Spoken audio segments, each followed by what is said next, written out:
اس سدھائے کتے کے ذریعے جو حکم مانتا ہو، یعنی جب اس سے کہیں جا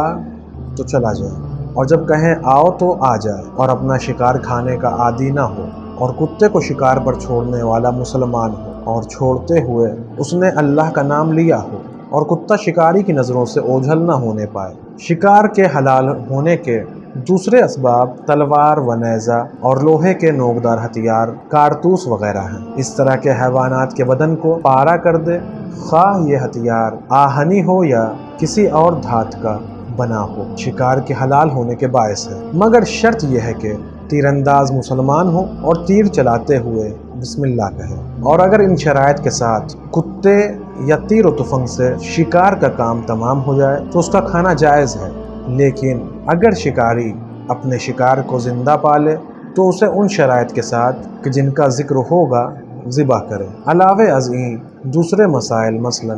چیتے، جال، کمند وغیرہ سے کیا ہوا شکار ناجائز ہے، مگر یہ کہ جس وقت شکاری پہنچے تو شکار زندہ ہو اور وہ اسے ذبح کر دے تو جائز ہوگا۔ اس کے علاوہ جنگلی حلال گوشت جانور شکار کرنے سے صرف اس وقت پاک و حلال ہوگا کہ جب وہ فرار ہو سکتا ہو یا پرواز کر سکتا ہو۔ اس بنا پر ہرن کا وہ بچہ جو فرار نہ ہو سکتا ہو یا چوکور کا بچہ جو پرواز نہ کر سکتا ہو تو یہ کتے یا اسلحے سے شکار کرنے سے حلال و پاک نہیں ہوں گے۔ گوشت کھانے کے بارے میں گفتگو۔ تفسیر المیزان میں سورہ مائدہ کی 3 آیت کے ضمن میں 3 فصلوں میں مفید باتیں بیان کی گئی ہیں، جس کا خلاصہ یہاں بیان کیا جاتا ہے۔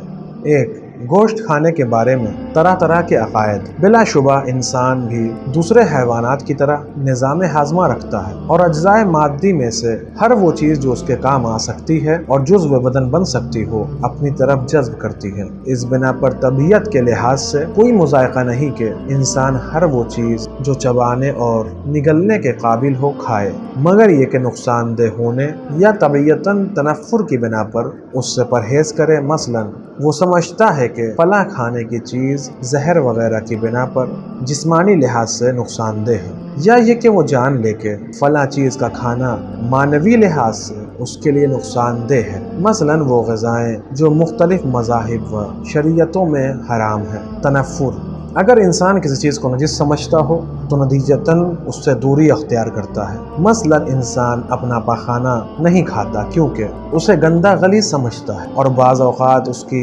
کراہت اور نفرت اعتقادی عوامل کی بنا پر ہوتی ہے۔ مثلا مسلمان خنزیر کے گوشت کو نجس اور غلیظ سمجھتے ہیں، لیکن نصرانی اسے پاک و طاہر سمجھتے ہیں۔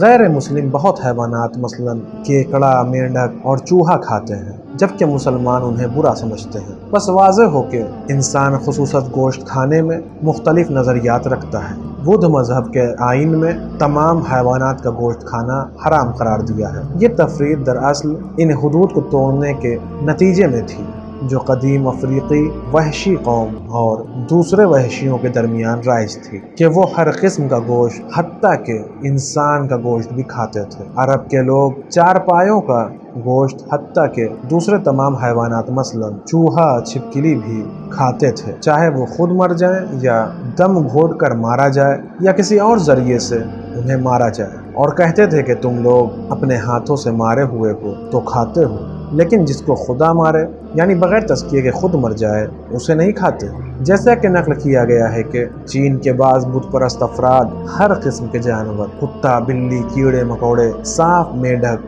سیپی اور دوسرے حشرات بھی کھاتے ہیں، لیکن اسلام نے میانہ روی کا راستہ اختیار کیا ہے، یعنی ایسا گوشت کے جسے انسان طبعاً اچھا سمجھے مباح قرار دیا ہے، اور اس اجمال کی تفصیل ذیل میں بیان کی گئی ہے۔ چاپایوں میں بھیڑ، بکری، گائے، اونٹ کو حلال کیا ہے، اور ان میں سے کچھ کو مثلا گھوڑے، گدھے وغیرہ کو مکروہ قرار دیا ہے، اور غیر شکاری پرندوں میں ان کو حلال کیا ہے کہ جو سنگدانہ رکھتے ہیں اور پرواز کے وقت پر مارتے ہیں اور کبوتر کی طرح پنجہ نہ رکھتے ہوں، اور دریائی جانوروں میں کچھ مچھلیوں کو حلال کیا ہے جن کا فقہ کتابوں میں تذکرہ کیا گیا ہے، اور جانوروں کے خون اور مردار اور ہر جانور کے جسے خدا کا نام لے کر ذبح نہ کیا گیا ہو اسے حرام قرار دیا ہے۔ اس سلسلے میں اسلام کا مقصد یہ تھا کہ قانون فطرت یعنی انسانوں کے مستقبل کو بنیادی طور پر گوشت کھانے سے زندہ کرے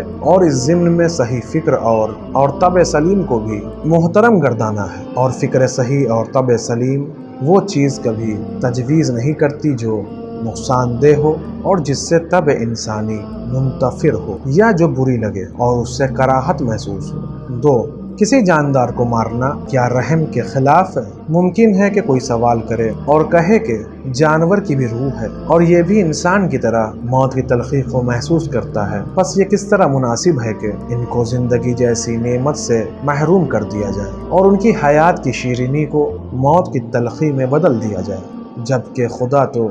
ارحم الراحمین ہے۔ اس کی رحمت سے یہ بات کس طرح میل کھاتی ہے کہ وہ حکم دے کہ جانور کو ذبح کیا جائے تاکہ انسان اس سے لذت اٹھائے اور بہرہ مند ہو، حالانکہ دونوں کے نفس اور احساس مساوی ہیں۔ اس بات کا جواب یہ ہے کہ جو کچھ اعتراض کے طور پر کہا گیا ہے یہ صرف جذبات و احساسات کے حقائق پر غالب آ جانے کی بنا پر ہے۔ یاد رکھیے شریعت اور قانون سازی حقیقی مصالح کی تابع ہے، نہ کہ خیالی جذبات و احساسات کے۔ اس بات کی توضیح ہے کہ عالم مادہ عالم تغیر و تبدل ہے۔ مرکبات زمینی زمین سے کھاتے ہیں اور زمین کو اپنے اندر ضم کرتے ہیں اور اس کو اپنی صورت میں لے آتے ہیں، جیسے انسان، حیوان اور پرندے وغیرہ۔ اس کے بعد دوبارہ انہیں زمین کھاتی ہے اور فنا کر دیتی ہے۔ زمین مسلسل نباتات میں اور نباتات زمین میں تبدیل ہوتے رہتے ہیں اور اس کے علاوہ جاندار پانی اور نباتات سے استفادہ کرتے ہیں اور کچھ حیوانات دوسرے حیوانات کو غذا کے طور پر کھاتے ہیں۔ مثلاً درندہ جانور دوسرے جانوروں کا شکار کرتے ہیں اور ان کا گوشت کھاتے ہیں، اور ان کے کھانے کا طبعی نظام ایسا ہے کہ وہ دوسری کوئی چیز نہیں کھا سکتے۔ مثلاً پنجوں والے پرندے دوسرے پرندوں مثلاً کبوتروں اور چڑیوں کی مانند پرندوں کو پکڑتے اور کھاتے ہیں، اور چھوٹے پرندے بھی اناج وغیرہ کے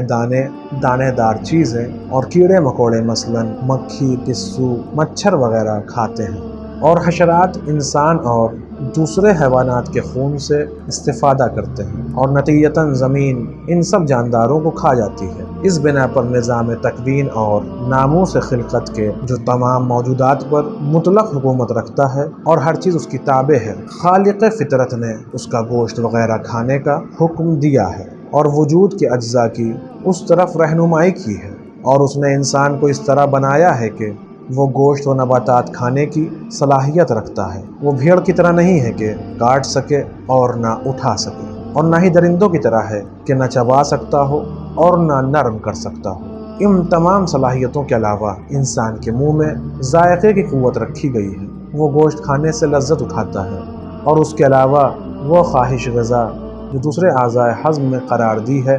یہ سب تکوینی و تخلیقی رہنمائی اور ان چیزوں کے مباح و جائز ہونے کی طرف اشارہ ہے، اور اسلام ایک دین فطری ہے کہ جس نے ہر وہ چیز کہ جس کی طرف اس کی خلقت رہنمائی کرتی ہے اسے مباح قرار دیا ہے۔ آج کے اس ایپیسوڈ میں بس اتنا ہی، انشاءاللہ اگلے ایپیسوڈ میں پھر ملاقات ہوگی، تب تک کے لیے شکریہ، خدا حافظ۔ سدرة منتهى